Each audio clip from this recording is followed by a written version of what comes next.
historic land known to the west as Arakan, there existed a great and powerful Buddhist kingdom for many, many centuries. Obscured by history and politics, this remote, isolated, and little-known land is now becoming known and recognized. The legacy of Arakan is still very much alive, and the Buddhists of Arakan are proud of their unique culture.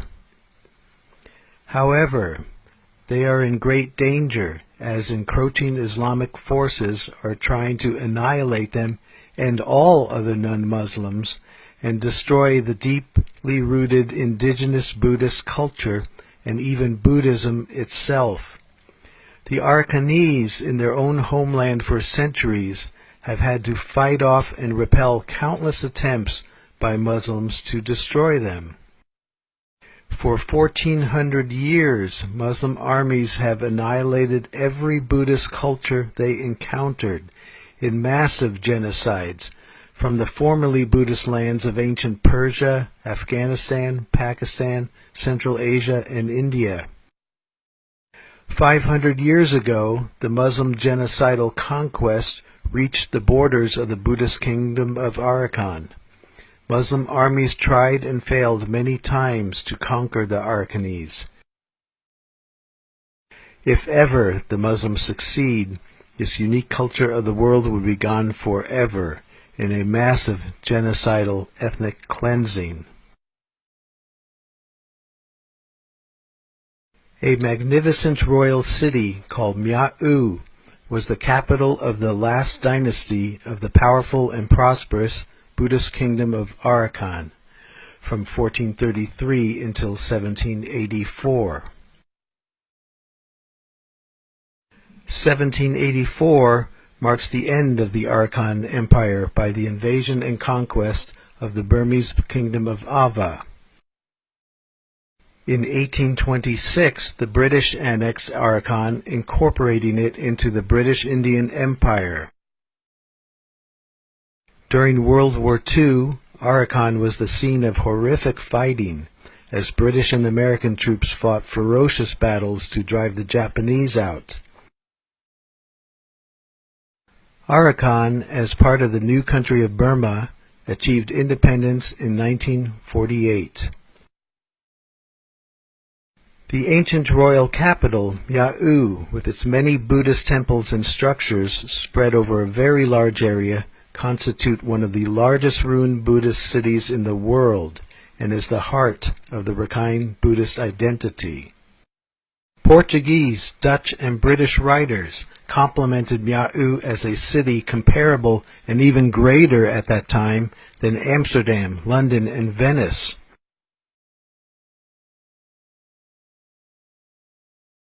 In 1639, the Portuguese Jesuit Father A. Farinha wrote, "Arakan is a second Venice. Its streets are rivers, its gardens valleys, its ramparts mountains. They have chosen for their city a site fortified by nature and impregnable by force of arms." In 1660, the Dutch traveler Gamier Sjoerden wrote, "As we ascended sufficiently high up the mountain, we could descry the city of Arakan and the golden roofs of the palace, which shone magnificently in the rays of the sun. Here and there, both on the mountain and in the valleys, the eye fell upon many Buddhist pagodas, which made the view most enchanting. Indeed, it would be difficult to imagine a more entrancing landscape." For centuries, Arakan was the strongest kingdom in the Bay of Bengal area and beyond.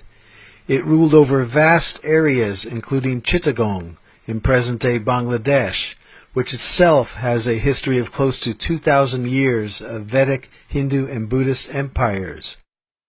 The most influential foreign power for the kingdom of Arakan was undoubtedly the Portuguese, who were the first Western powers to navigate, explore, and trade in faraway Asia.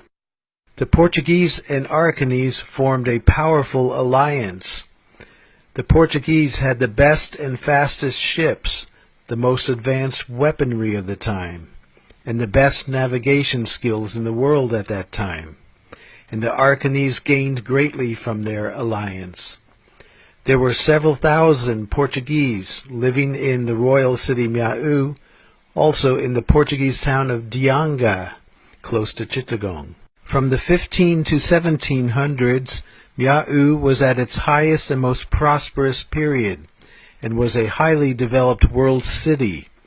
The design and layout of Mia'u and its architecture, temples, sculptures were as great or even greater than other grand cities of Asia and Europe, such as Pagan, Angkor Wat, Ayutthaya, Prambanan, Lisbon, Venice, Amsterdam, and London.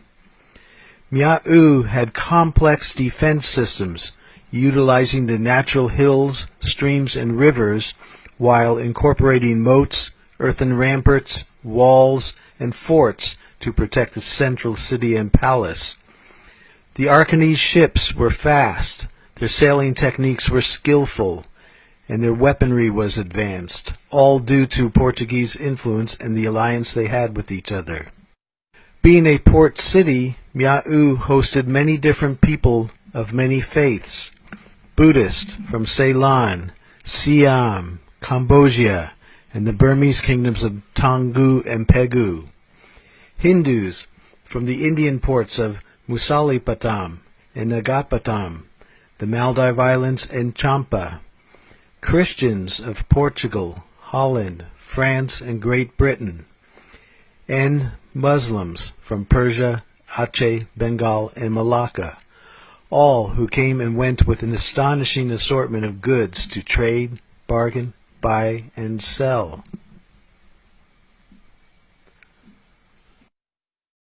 The Augustinian friar Sebastian Manrique, who lived in Arakan for 8 years in the early 1600s, described life in the capital of Mia'u. So numerous were the different classes of dress and language that the eyes were kept busy distinguishing the different nationalities by their apparel.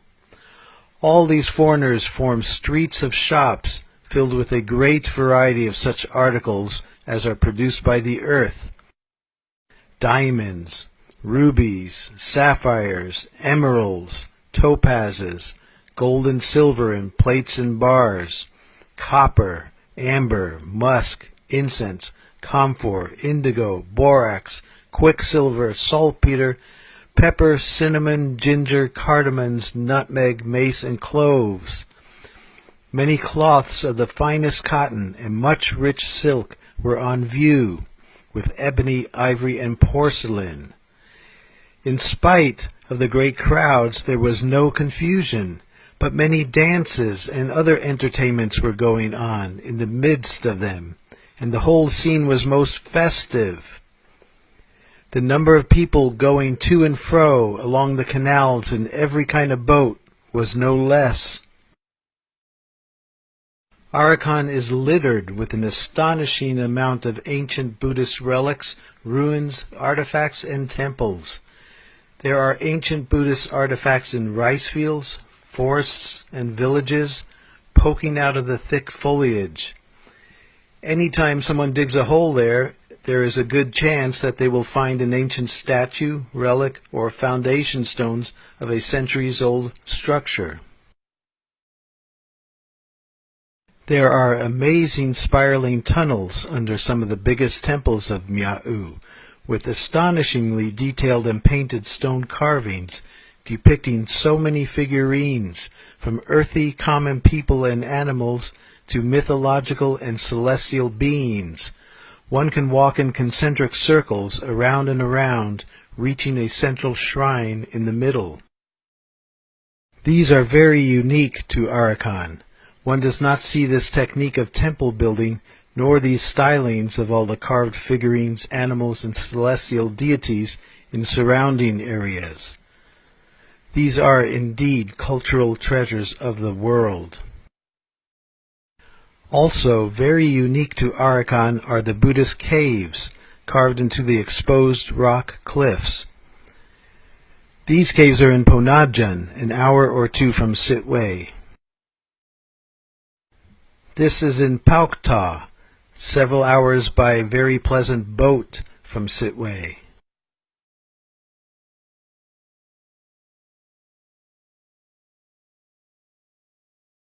This is in southern Rakhine State, near the very pleasant town of Chaukpu. Notice the fascinating figures that are prominent in the folk and mythological lore of the Arakanese.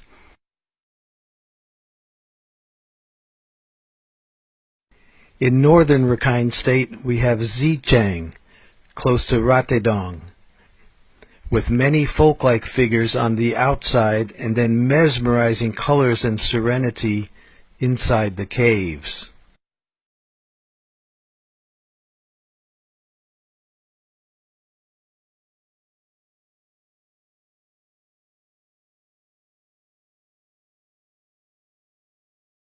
The most magnificent Buddhist caves of Arakan are here in Gudong, also very close to the town of Ratedong in northern Rakhine State.